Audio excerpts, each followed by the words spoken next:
Ladies and gentlemen, welcome to the Sent Off podcast, a part of the Hat Trick Lounge. And before we get into the football action all on and off the pitch, we have two guests with us today, Rebecca and Shanaya. Why don't you guys tell us a bit about yourself and what club you support? Rebecca, go ahead. Hi, I'm Rebecca. I mainly know like Italian football teams, so I support Roma and Palermo.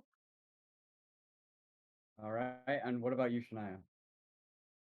I'm Shanaya, and I support Arsenal, like cousin.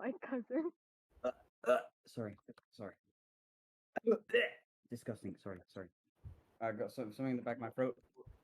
Okay, now that we've met them, let's talk about United and Ole. What a disaster. They are coming off of a comeback, but you shouldn't need to be having to scrape up 3 goals against Atalanta. But yeah, they're a disaster. 4-2 loss to Leicester. What do we think about this? This is a goated squad. This squad should be winning. Yeah. Where, what is Ole doing wrong, and how much longer is this pain gonna last? The squad I is think not it as might good be as. partly down to the defense as well, because we've seen a lot of defensive errors. Like Harry Maguire. Okay. Exactly. Okay. There's a lot more to this squad than one would think. So on paper, obviously, it has huge names and people think it's a really good squad. But the way it fits together and its actual composition is not that good. So you want to obviously play Pogba and Bruno, but then you don't have a good enough defensive midfielder who can make up for their lack of defensive effort. Then you don't have Maguire is something else. So he can like consistent, but when he makes makes a mistake, it's bad. It's very bad. That's their main issue. So do we think they just give up on Maguire and look for a replacement this I feel like winter? that might be really winter difficult window, because or? they've invested so much money in Maguire, so it's almost as if he's expected to be like a important part of the thing, like the system, right? Surely. The problem's not Maguire. The problem is Ole Gunnar Solskjaer. He needs Yeah, to it's go. definitely him. Yeah, I think it's such a good squad, but like Manu are sixth right now, so definitely they're doing something wrong, and I think it's all on him right now. It's not all on him, but majority. Well, most of it. Yeah. Most of it. So I think we've already spoken a bit about replacements, but let's just elaborate a bit further. What is he doing wrong? Does he just have all the wrong pieces to the puzzle and just can't make, like it's like he has great pieces, they just can't fit together, or is he accusable for something? It's a bit of Well, both, really. Sometimes he just makes stupid decisions. Like I can't remember which game it was, but like he subbed Ronaldo off in one of the games. In one of the games, he didn't even start Ronaldo. Like it's just stupid decisions that cost United points. Yeah. Well, It might not just be down to the stupid decisions, but like Spurs said, just the team doesn't work together. Like you've got good names, but they just don't work. And then Sancho as well, just haven't really seen much of him. Yeah, Sancho's been really disappointing. I think Sancho has the quality. He has the quality. I Just might be not. getting this statistic wrong, but I think he has 1 goal and 1 assist, or maybe less actually. 0 goals, 0 assists, around there got this whole nothing. season. He is Nothing. 007. Nothing. He's 007. 0 goals, 0 assists, 7 games. Yeah, I think that was it. Yeah, not the most impressive stat, MGL. So do you think there should be squad changes, or Ole or whoever's the next manager should try and make this work, just brute force it and make it work, or you just got to put your ass down on the winter transfer, and get to work and get some new transfers, because what you have right now is just not working. So what he has right now should theoretically work because they had a really good transfer window. So I think it's not really the players; it's just the manager, in my opinion. Well, you always have to compensate for Ronaldo's lack of defensive effort. Yes, he put in a good shift against Atlanta, even defensively, but he doesn't. He's not your modern pressing striker who will give his all and press high up the pitch, right? You will have to make up for that in midfield, and United don't have the personnel for that. Additionally, Ole isn't a good enough manager to know how to work around that, and they need to get both out the door. Fred out the door, and Ole out the door, and apparently they have a 70 million budget for January. So 70 thinking- million? 70 million budget for January. Yeah, that's what I read. They can get some juicy players. So who do you think with that money? What midfielders are they looking to get? Or CDM? Is that Fred? I forgot. Ndidi was a really popular name in the summer. They wanted Who? Ndidi. That's Yeah, true. and I like Ndidi is really really good on, but he has a bit of an injury concern always, right? You never know when he's gonna be fit. The other name tossed around a lot is Declan Rice, and that man that man's overpriced, and you won't get him in January. West Ham will not sell him. You just know that, unless you somehow like include Lingard in the deal, and 70 think- million on top of that. 100 million they'll sell him. I'm pretty sure. No, Yeah, I know. I think West Ham has priced Declan Rice out of a move, so he probably won't go. Although United are the type of club to pay that. He apparently doesn't want to sign a new contract with them, right? So they're gonna have to cut their ties at some point, and United are gonna be hoping that at some point we'll be in the Ronaldo era where they can cheer up their defense. I think that'll be great, and you'll get a bit of a reminiscence of the side that got to the finals in the Euros. I think that'll be good. My know what concern is they stopped playing Cavani after they got Ronaldo. Where does he fit in? Because you don't just you get Cavani one day, he's playing relatively well, and then you just keep him off. Is he just gonna be the bench warmer as a substitute striker, or do you guys think they'll let him go? He Or they'll is implement him into the first team? well. Now that Rashford's back, I don't really think they're gonna implement him into the first team anymore. He's probably relegated to a bench role unless they want to play Ronaldo on the left like he used to a lot back in the day. And also, just one more point about the defensive midfielder that I forgot to mention: they could go get Henderson for defensive stability. Of course. Henderson's the goat. He's won more Champions Leagues than Arsenal. That's crazy.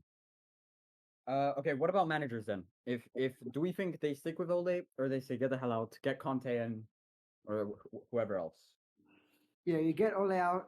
There's a lot of good managers actually. There's Conte, probably the best one available now. But I know Newcastle are interested in him as well. So And yeah, Newcastle is gonna feel give like- 1 billion, bro. So you might be more tempted to go there. I the agree. thing is, I don't think that it depends on the manager, but I feel like just that's Ronaldo's play style in general. Like he slows down a little bit. Yeah, I think he's slowing down because he's older. True. So- do you guys think just on the topic of Newcastle quickly? Newcastle have sacked Bruce, and I think some other team is in for manager. I don't remember. But do you think Ole might go to Newcastle? No. No, Or no, has no. the Arabian budget been blown out of the window, and they're gonna splurge out big for Zidane or something? No, so That's what another I thing. Zidane wants to go to Ronaldo. To Man Well, U. Zidane or apparently Ronaldo wants Zidane at United. So And Zidane wants Ronaldo. That's I think that might be if it's doable. I think that'll definitely be big. okay, I feel like I'm gonna go out on a limb and say he's overrated. Zidane? Yeah, he's an overrated manager. He was given a world-class squad with Real Madrid, and I don't think his managing ability is as good as what people think it is. He was just a good ego manager. Like, he would be. he won 3 Champions Leagues in a row. So against agree. pretty damn good Barcelona side. Well, he never really faced them directly, did he? Yeah, but still. And to be fair, look at the teams he played. Right, I would say the team was significantly better than most of the teams he played because he never went up. And the only team that really challenged him was PSG, right? In my opinion, in terms of quality that they faced. Because Still, winning 3 in a row is still really impressive. Yeah, Arsenal has never done that, man. Might I ask? I mean, they've yeah, lost so- over 3 times in a row. Is he done anywhere now, or did he leave Juventus? He left Juventus, right? so he used to manage Real Madrid, but then he left and they got Ancelotti, so he's jobless now. But honestly, I would think Zidane is prime for the France job at some point, more than anything. That's yeah, interesting. but like Deschamps has been loyal to the French team for so long. Do you really think they're gonna change? At some point they'll have to, and I think I get they had a pretty poor Euro, but they have they are the World Cup holders, champions right now. I get the Euros were bad, but World Cups are a bit more important. It's yet to be seen if they get knocked out in the group stage next World Cup because of the World Cup curse. Oh yeah, yeah. Okay, so moving on. Let's talk about we had a Champions League football comeback and a huge comeback from Messi. We're seeing him come back to life a bit. I definitely liked it a lot, and he even gave up his hat trick, his potential hat trick to Mbappe. Well, what do you guys think about this comeback? Yeah, I think it's a pretty good comeback. He had a pretty poor start. Well, or not poor, but like he just It wasn't blown out of the water. It wasn't yeah, like crazy.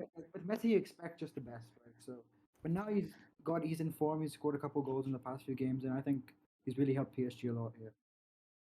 Do you guys think PSG would have won this game if they didn't have Messi? They just played the regular Di Maria side?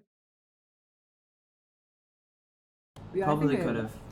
Yeah, Probably yeah, would have come back still. enough quality in there. I think I would have been closer. There's been a lot of talks about like the Mbappe Messi, like companionship. They're getting along. They're getting along. So do you guys still think it's a bit off track? But do you guys still think Mbappe to Real Madrid or Southampton or Not Southampton. Southampton? Southampton, man? Southampton. Mbappe to Not, Southampton. not even Newcastle. Just go to Southampton. But if he goes to Southampton, he's basically a guaranteed Liverpool player at some point. Just like Mbappe to Tottenham. Oh right, I was meant to say Tottenham. I don't know why I said Southampton. That was my bad. That Same quality. same. I think Southampton deserve better now. Definitely. Yeah, sorry. They don't lose Sorry, to all the Southampton fans. I think the thing with Messi is his relationship with Icardi. Like I heard that they fell out or something like that. But I think we should talk more about Messi and about how maybe he's starting to find his feet now at PSG. Yeah. It's not I like think he's performed too badly. Having more Argentinian people help. I think he has Paredes and Di Maria. I think that definitely helps. Name of Yeah. No, but like And right, yeah. Messi fell out with Icardi or something like that. I thought Icardi just fell out with just left and Icardi didn't show up to Icardi's still in training. PSG, bro. He is, but he's not training right now because Yeah. his wife hired a private investigator to see if he was cheating on her, and he was. So she left with all of his kids, and she also happens to be his agent. My God. Yeah. As he should. Yeah, Icardi's known to be like he. What So a he's guy. not playing Top anymore striker. because of that? No, yeah, Icardi like wants to leave or something now. Like he's demanding his wife to come back. Yeah. Demanding. He's gonna be free agent. So, She so is if he her comes agent. back, he can play? No, he can play either way, but he just is missing training because of it. It'd be a bit awkward. You come to the pitch after cheating on your wife. Hey guys, let's play some football. Yeah, I think that's it for PSG. They're back on their form. It's looking good. Let's hope they can. Are they first in League One or? So what do we think about Messi? Like, do we think that his run of form is going to continue? Is he going to be consistent in Ligue 1 finally, maybe after his performance in the Champions League? Well, I would certainly hope so. I mean, he's probably the best player, one of the best players. So you expect him to continue, and PSG would definitely need him to do that.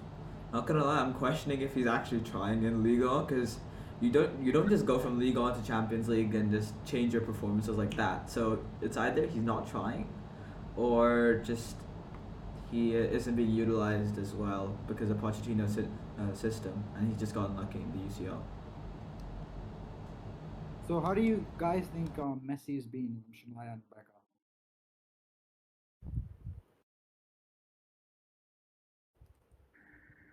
Actual donut wall. Yeah, they did it. I don't know what. A bit of a donut wall there. I'm sorry, what happened? So Karan asked Rebecca and Shanaya what they think about Messi. I think that he's finding his footing in PSG. Yeah, And he's trying harder because in the Champions League he scored 2 goals. Yeah, I agree. Let's move on to a bit of a flopper from Dortmund. I don't really blame Dortmund. I just think the Ajax side is so good. 4-0. How does that happen? With Haaland as well. Probably the most hyped up player currently. and you're losing 4-0. What happened? Is it just an Ajax masterclass or what? It's Ajax an have been the team to watch, guys. It's Yeah. No, look, I think Ajax have performed really well. Like they have a few really good players. Like Anthony, I think he's really one to watch in the future. yeah. I think with like it reminds me a lot of the year Ajax made the semifinals. in the Yeah, Champions League. definitely. They I mean, really it was have a lot of unfortunate young the way players. they went out, but like. Yeah, that to Tottenham, man. Also, I just want to say one thing. I don't think you can blame Haaland at all for this loss because he's a striker, man. What's he gonna do if his defense ships 4 goals?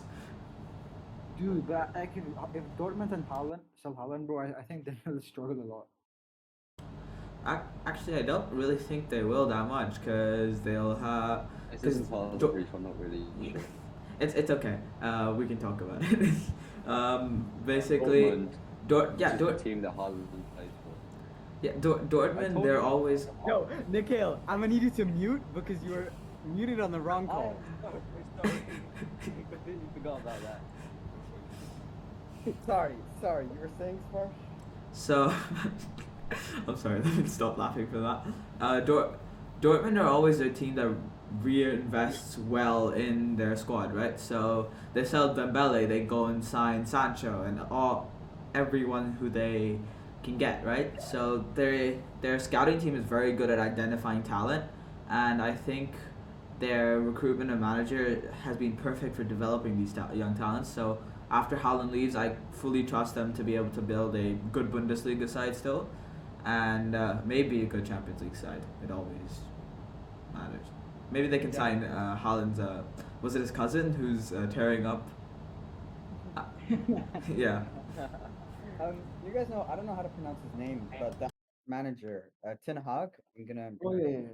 I Yeah. don't know if he's staying or because I think he's in some great form. It would be perfect for United or Newcastle.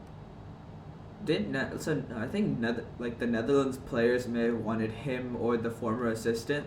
So I think he may stay there until like Van Gaal gets sacked. That could be a possibility.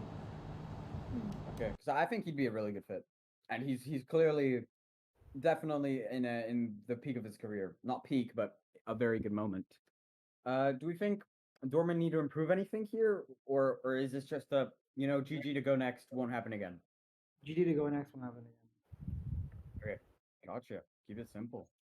Let's move on about probably I think our not our last game, but the future games. Or should we? Do you guys want to talk about Man U Atalanta or? No. We don't. It's so fun. I think we can talk about the upcoming fixtures, which is the big one: Liverpool versus United. We say big. I mean, it's a big fixture still, man. It's a very big fixture. So, and honestly, United fans will want to lose for Ole to get sacked. Liverpool fans will want to win, so both are working towards a common goal, maybe. Liverpool's just gonna intentionally throw. They're gonna invest. You lose the game now, you lose the points now. Ole stays, and you gain the points later. It's smart. I like it. Yeah. Do we guys think obviously these are the two reds. This is the biggest matchup ever. Ever? So well, in the Premier League, I'd say. Maybe this is Southampton, not Tottenham, Arsenal. So these are obviously the biggest two games that are going to happen. Does it still live up to the hype? I mean, you're going against a side that has gone loss, draw, loss against a side that has gone win, draw, draw. Dude, I mean, and is lossless in the Premier The League. two clubs is just so exciting. Yeah. Because it's a game that has a lot of rivalry behind it. But I think we can look now at like sort of the players in each team and how they fare against each other. Well, just before that, I want to speak about the game in general. It's normally a game with a bunch of fucking shithousery, and it's gonna be an amazing game, like always. It would be funny if Jurgen Klopp would just I mean, after that Salah game, Jesus Christ. Imagine losing after that, bro. That'd be so depressing. These are the two best Man United and Liverpool squads in a long time. In a long time, it's gonna be a good game. Yeah. Really, I feel like I don't remember it ripping apart, but Ibrahimovic and Pogba. No, that's Actually, still that was still not even close to as good a squad as this. I think like, the squad is that was- good. It's just it's flopping when in practice. Yeah. Yeah. Do we want to look But at then, lineups? I mean, for Liverpool, you have Salah, who's pretty much the best player in the world right now. Not pretty much, guaranteed. Actually, if Right it's now, Mason like, the way he's Mount, performing, actually it's Mason Mount and Eduardo Mendy. Just. Salah, Mason Mount has even played. He hasn't even. He's been played. injured, isn't he? Mendy's the best. He's keeper had in the COVID. world He's right had now. COVID, Oh, and right, I yeah. think injury. Mohamed Salah is the best player in the world right now. And there's no Yeah, debate. Mohamed Salah is definitely the best. I don't think this world is the right adjective, right like. I mean, right now area. he's performing at like the best. It's probably the best in this universe, man. Yeah. So you're going against Salah versus second best in the world, in terms of Ballon d'Ors, Ronaldo. How do we think this clash is going to turn out? Obviously, one's on the right wing, one's probably going to play more of a striker. But So it is. yeah. It's gonna be a battle of a few matchups. Van Dijk versus Ronaldo, Shaw and Maguire versus Salah, and Wan-Bissaka. Sorry, not Wan-Bissaka. Fabinho versus Bruno. Yeah. No, I cannot wait for Ronaldo versus Van Dijk. That is going to be a nice matchup. Especially I would since think- Van I'd Dijk like to see pocketed both of them Lukaku. lose. I When would he say pocketed based on, Lukaku. I would say based on current form, Liverpool would probably go into this game more confident. But since it is at Old Trafford, do you think United would just feel that they have the cutting edge? You know, like I bit mean, more- obviously, because there's like such a hostile atmosphere between the two teams. But ultimately, it is just down to the players. But yeah, the atmosphere is like big because Old Trafford's the biggest stadium in the league, and like United fans, Liverpool fans, hostile atmosphere. But ultimately, it comes down to the players. Biggest atmosphere doesn't necessarily relate to the best atmosphere. I would say Anfield is the best atmosphere in the Premier League. Just want I to mean, say there's that. a slight bias there. No, but Because the no, best if you atmosphere ask- is in if you La a- Bombonera. no, in the I said in the Premier League, man. I said in the Premier League. Y'all know Even- Chelsea. even then. Chelsea have like the best environment. Bro, we have no, bro. Our Chelsea atmosphere do is not not have the great. best atmosphere. Our atmosphere is not that great. Okay, you ask if like when footballers have been asked, they said when you go to Liverpool, it has been like the think you the mean toughest Man City. atmosphere. Yeah, but Man City's atmosphere is so good. When Arsenal were losing 5-0, you could hear the Arsenal fans more than the Man City. They wanted more goals, bro. They wanted to break the record. Record breakers, guys. Ferran Torres has now scored 7 goals in one game. What was that? No, that's what they wanted against Arsenal. Oh, yeah. So I think that's done for the Liverpool Man U matchup. I personally Wait. think. What Sorry, about yeah, go ahead. predictions? Predictions. Let's ask our Oh. guests what they predict is happening in this game. Hopefully, we have some interesting predictions here. Rebecca, what do you think? Man U or Liverpool? Almost got going on, guys. Let's go. Oh my God. No. She unmuted, Thomas. she unmuted. I'm good. Okay. Here, you can repeat your question. Who do you think will win, Manchester United or Liverpool? I think Manchester United because they have Ronaldo and Bruno, and Bruno has had a good start to the season. Okay, ballsy. What about you, Shanaya? I disagree. I think Liverpool's gonna win. My prediction's like 3-1 maybe. 3-1. Wow, that's a bold I'm gonna build off Shanaya. I'm saying 3-0, absolute thrashing. Absolutely, Yeah, I think- Ronaldo's I think washed, 3-0 Messi's the is goat. I would say same goal difference as Shanaya, but I would go 2-0. I'm thinking 3-1 to Liverpool. I'm thinking, actually, I think United will win 3-2. It's going to be a 5-goal. What the fuck? Yo, Karan is on something else. I want what Karan is on. No way you think Man United. Karan is on so much Okay, hopium. think about it. Arsenal Tottenham, Liverpool right? are Arsenal literally came, playing so well, man. no, Arsenal came into that game losing like 3 out of 5 games, and then Tottenham were like Bro, whatever, 5 in a row, whatever. Arsenal Yeah. are like the most irrelevant team right now, man. And you're okay. We're not even talking about Arsenal. It's okay, No, Exactly. We're not talking about Arsenal because it's so irrelevant. Bro, I'm saying in the derby, form goes out of the window when you play your biggest rival. Yeah, Form- exactly. Because what of I'm saying. just the atmosphere alone, I and like still- the I hype still about think the whole thing. Liverpool's All the gonna players just play differently. Okay. Has everyone gotten their predictions in? Yeah. And let's Oh, talk sorry, about. I have. Oh yeah, I don't sure. think I have. I think it could be like 3-1 or 3-0, like how everyone else said. I don't really have faith in United to turn up in this game. It's not even going to be close. I think it's just going to be a Liverpool domination, basically. Yeah, I mean it. Well, I think they're gonna just like, in my opinion, I think they're just gonna like scrape a goal, but like I think it'll be like. Watch it end up being a 0-0 draw now. 0-0 boring draw. It's just passing Probably. it back. That's the most likely result. Okay, so let's talk about some of the dark horses. Brighton and Brentford on the rise. How has this happened? And how long do we think it'll go for until they're out of gas and get back to where we expect them to be?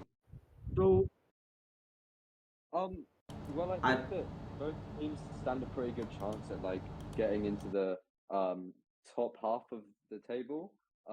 Maybe not so much the Champions League spots because like how we saw with Sheffield like a couple seasons ago, but they have started the season really strongly. So maybe we can continue to see that in the future. I mean, I've if you've been- noticed the trend, every year there's like one of the newly promoted sides who do really, really well. It was a couple of seasons ago. It was Yeah. Sheffield. Last year it was Yeah, Leeds. it was like Leeds and I then think- Wolves and Yeah, then this year I yeah. think Brentford's that side. In terms of Brighton, I really don't know what they've done. They've just exceeded everyone's expectations, and I'm literally being serious. If they continue playing like this, they can challenge for a European spot. I've been You high guys on don't Brighton think since there's last one year. main big difference. It's just, they're just better than the other teams. Yeah, so honestly, Brighton have been really good since last year. So I'm a huge fan of expected goals, and they were fourth last season in the Premier League for expected points, which is expected goals conceded versus expected goals for. Sammy over here, but expected goals, bro. Why are you talking about expected goals? Hey, look, it's a good metric, okay? And Brighton performed well last season in it, but obviously Maupay being the absolute shit wanker the wanker he is. Bro, language, man.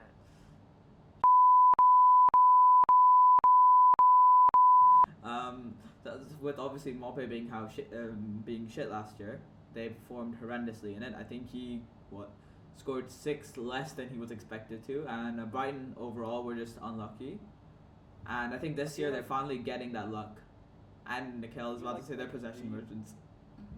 Yes, that's what I was exactly going to touch on because a lot of the way that Brighton played, like I know XG is based on like the positioning of the shots and where the goalkeeper is and things like that, but just Brighton's play style in general, it is very passive, and I feel like this season they've changed it a little bit and they have posed a lot more goal scoring threat.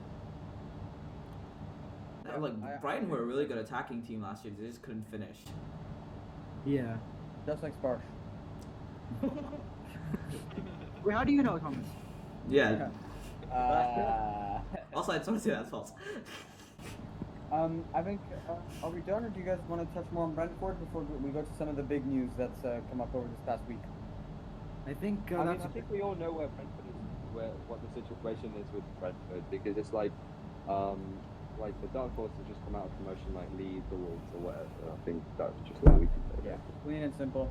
So some big news is, I'm not sure if it's confirmed yet, but it's very, very close to being confirmed. World Cup every 2 years. We touched about this an episode or two ago, and I think we're all against it. What do you and Rebecca and Shanaya think? Having it every 4 years. I think it makes it a lot less special. Yeah, I agree. I think the World Cup's like a heavily anticipated event. There's a lot of hype around it for 4 years, Yeah. and if you have it 2 Yeah, years. and especially because like we have the Euros and like the Copa America that happens. I mean, it could cause like a lot of coinciding, or they may even like just disappear. Like we don't know what's gonna happen. Yeah, I agree. I think one of those three competitions. Well, I think Euros and Copa America, either Euros and Copa America or World Cup, one of them will lose a lot of significance or value or watches, because they're just going to be always coinciding and colliding. Yeah. Or, well, once every 2 times, but you get what I mean. Really? I don't. Wow.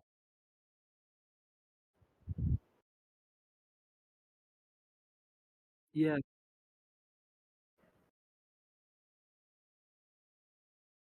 And it just makes the year really long from a player's perspective. You go and play a whole season, then you have two international competitions, and then straight away back to season doesn't give enough time. That just feels like hell. No, but to be fair, I feel like Feel yeah, like. but I feel You like gotta maybe finish your sometimes sentence, bro. yeah, I Okay, feel wow. like they've become more acclimatized because of like Pedri, like how we saw him last season. He played like every single game, and he barely even went on holiday, and he's still playing as That good was as he can. literally No, but He's but at the end he got injured. At the end he got injured. and he's youthful. Like he knows if he puts in the performance, plays a lot of games, he's putting himself up for a good team, and he did. He got a $1 billion clause. If you're like a Messi, Ronaldo, obviously this won't apply to them, but someone who's like already proven, you're not gonna want to be playing 100 games per year, bro. You're already proven. You don't need to play 100 games. Yeah, like, if you play if you play too many games, won't you feel or be burnt out? Yeah. So burnt out. Yeah. No, but I don't even think to prove yourself you need 100 games, bro. That's a bit too much. Okay, Well, he got 100 games is $1 an billion exaggeration. clause, bro. I respect it. $1 billion clause. The Barcelona just give everyone $1 billion clause. Benzema, and then even Real Madrid had Benzema. They want Gave Newcastle Benzema. to Newcastle to pay the debt with the one transfer. No, bro, they're gonna put Barcelona 1 billion in the positive when they sign Pedri and Fati. Oh wow, yeah. Yeah, Alright. I agree. In some other news, this is a bit less football, but it's still relevant. It's a bit more off the pitch. EA and FIFA have decided to end their partnership. I believe by 2023, but Next year, yeah. yeah, next year. I believe this is a step for FIFA to potentially go free, to minimize what PES is doing and don't allow PES to get the upper hand with more market share. No, What do we get- what do we I think feel about like this? This is cause.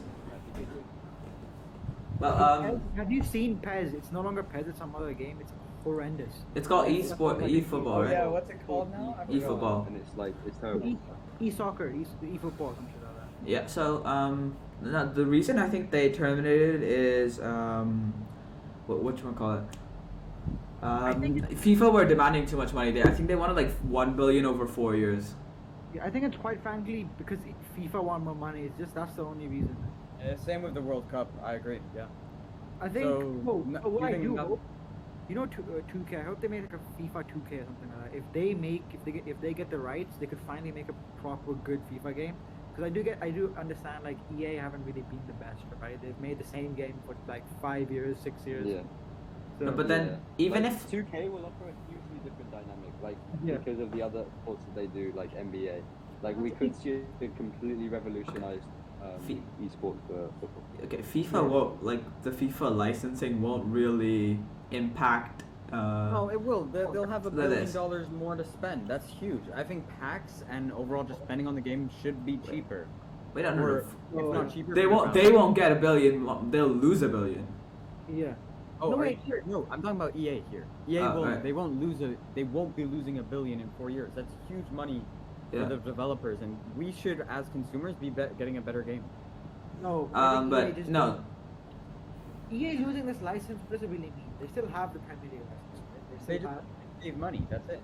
They have to change the name of the game if I'm not mistaken. We're gonna have to do that. Yeah, they have to change it. Save a quick $1 billion.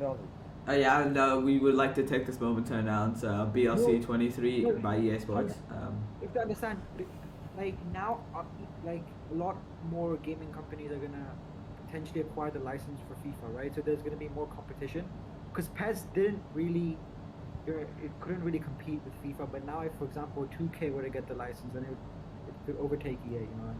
No, but then it won't get. It still won't have the Premier League and stuff, even if it gets the Yeah. licensing. Yeah. And like the Premier League will have the biggest draw, then the Champions League will still have a big draw, and all of that is still with E EA.